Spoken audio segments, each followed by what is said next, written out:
लेकिन क्या खाना ही एक तरीका है लोगों का एहसान उतारने का? खैर ये तो डिपेंड करता है। अब जैसे कि हम दोस्त बन जाएंगे इस खाने के बाद। हो, लेकिन अगर कोई जिंदगी बचाए तो? हाँ, जिसने बचाया तुम उसके हवाले। हाँ, उसके हवाले? हाँ, नहीं, मैं ऐसा कुछ भी नहीं सोच रही। क्या सोच रही हो? किसे बचाया तुमने और मेरे अलावा? किसी को भी नहीं। तुमने अपनी माँ को एक तूफानी बारिश में बहुत पहले ही खो दिया था और ये हादसा तुम्हें अंदर ही अंदर खाता जा रहा है।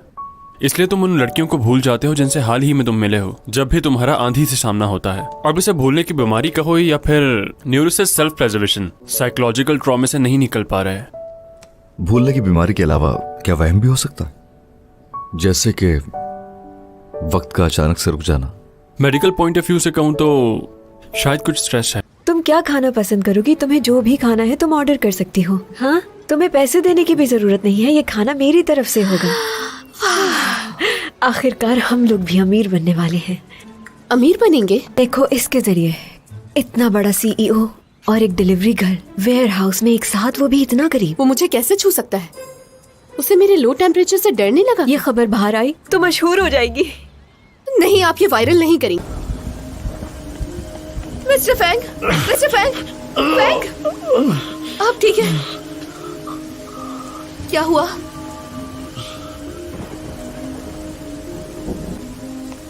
कौन हो तुम? ये तुम्हारे रंग को क्या हुआ? कहीं तुम बीमार तो नहीं पड़ गए? हाँ, तुम्हें तो बुखार हो रहा है। देखो। क्या हम मिले हैं पहले कहीं? मेरे ख्याल से आपको शायद कोई नफ्सियाती मसला है। किसने भेजा तुम्हें? बाकी डॉक्टर्स कहाँ हैं? आपके डैड ने मुझे यहाँ आपका खास ख्याल रखने भेजा है। उन्होंने ही मुझे बताया है कि आपको बचपन से ही एलर्जी है। प्लीज आराम करें आप। तो उन्होंने भेजा है? जी, क्योंकि वो आपकी बहुत फिक्र करते हैं। उन्हें इस बात का डर था कि आप काम में मसरूफ होकर अपनी तबीयत मजीद खराब ना कर लें। हाँ, तो ये सब कहा उन्होंने? आपका बैग, आपका बैग। मिस्टर फैंग, आपका बैग। इस फाइल पे जितना जल्दी हो सके काम पूरा करके मेरे पास आ जाना। ठीक है, तुम जा सकते हो। ये मिस्टर फैंग का बैग है, आप प्लीज उन्हें जाकर दे देंगे? ऐसा करो कि तुम खुद जाकर दे दो ना उन्हें। अब फैंगली कहाँ है? वो ठीक तो है ना?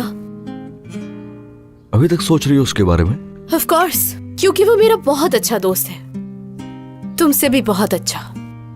चूंकि आज तुम्हारा पहला दिन है तो हम डिनर पर चलेंगे। डिनर?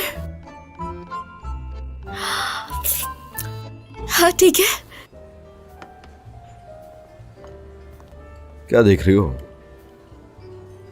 अब तुमने तो कहा था हमें छुप छुप कर मिलना होगा। अब अगर किसी ने हमें यहाँ देख लिया तो क्या होगा? तुम मेरी एम्प्लॉय हो और एम्प्लॉय बॉस के साथ खाने पे जा सकता है। फैंग लैंग ने क्या किया तुम्हारे साथ? हाँ, ऐसा कुछ भी नहीं हुआ हमारे बीच जैसा आप सोच रही हैं। हाँ? ऐसा लगता है इन दोनों के बीच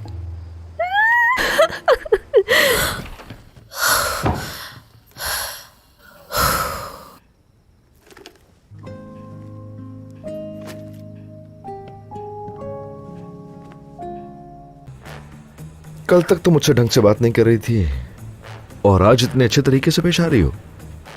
फैंगली की तरह सीधा नहीं हूं मैं, ठीक है? हाँ, अब क्या कहूं मैं? तारीफ करो, तारीफ करो, जितनी तारीफ कर सकती हो करो।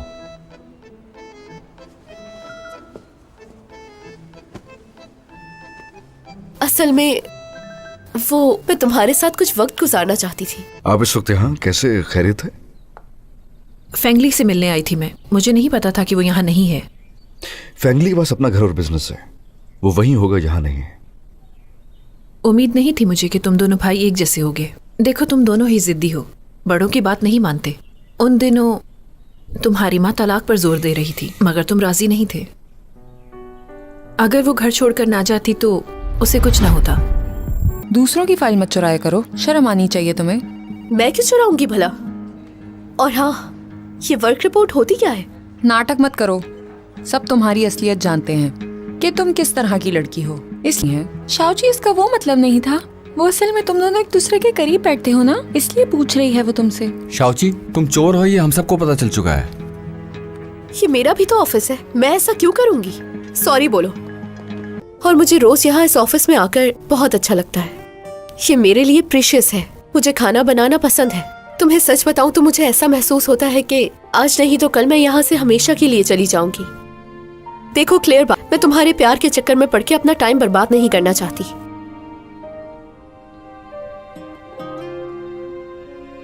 यानी तुमने हमेशा नफरत की है ना? करना, अगर अच्छे निकलेंगे प्रोडक्ट्स तो हमारी कंपनी ही इन्हें प्रमोट करेगी। हर जगह कारोबारी बातें मत किया करो भाई, सारा मजा खराब कर दिया। तुम उतना क्या करो जितना कहा जाए। एक डायरेक्टर होते हुए इस तरह से पेश आना चाहिए तुम्हें? ये नए सैंपल्स हैं, आप इन्हें भी जरूर ट्राई कीजिए। अच्छा है, तुम देखो। गर्मियों के लिए अच्छा है, देखो। इसे गौर से देखो और सोचकर मुझे बताओ कि तूफान से पहले तुमने इसके साथ कुछ नहीं किया था।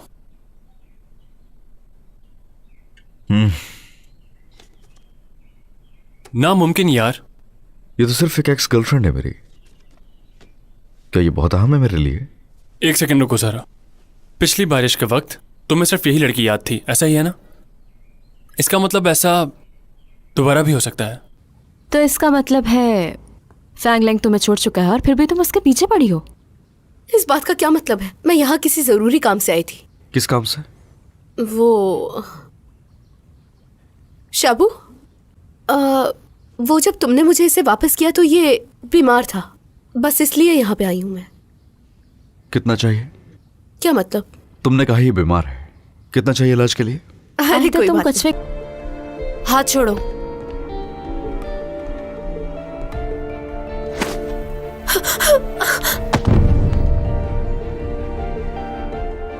क्या हो रहा है यहाँ? अब ठीक तो है ना? मैं ठीक हूँ। शायद शाओची को मैं यहाँ पसंद नहीं आई। ये झूठ बोल रही है। पहले इसने मुझे मारा था। तुम खामोश रहो। यकीन करो, मेरा पहले इसने मुझ पे हाथ उठाया। अगर मेरा भाई किसी और को चाहे, दुख होगा क्या तुम्हें?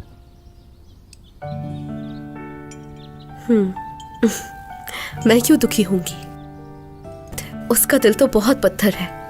मेरा मतलब मुझे उसका कोई इंतजार नहीं। एक बात बताऊं, बेवकूफ नहीं बना सकती। बेवकूफ नहीं बना रही, सच कह रही हूं मैं तुमसे। वो अगर मेरे सामने आके गिड़गिड़ाए भी तो मैं नहीं मानने वाली। मैं भाई उससे अब भी प्यार करते हैं ना?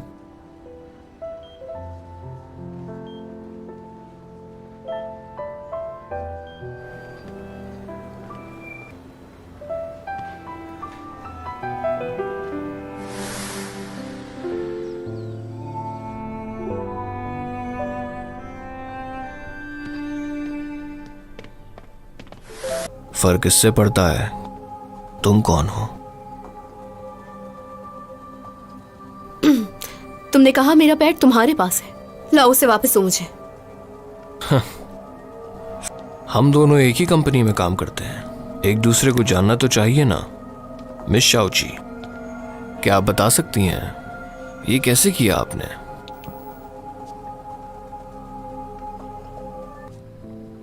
क्या हुआ है?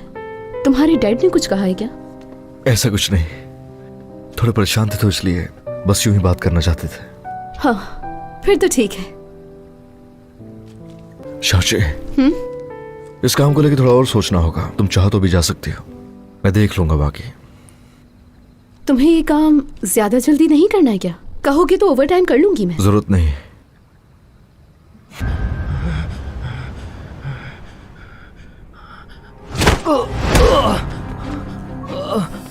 शाजू को संभालो जाके। जाओ।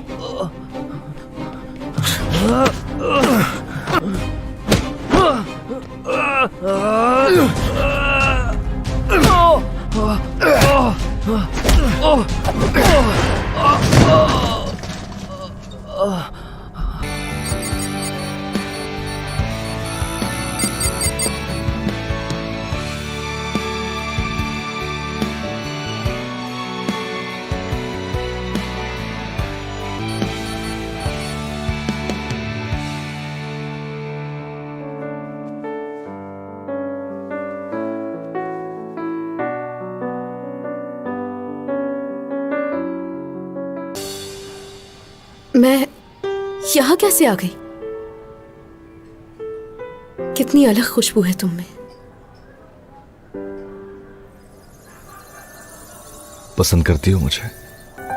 हाँ, पसंद है। और बताओ कब से?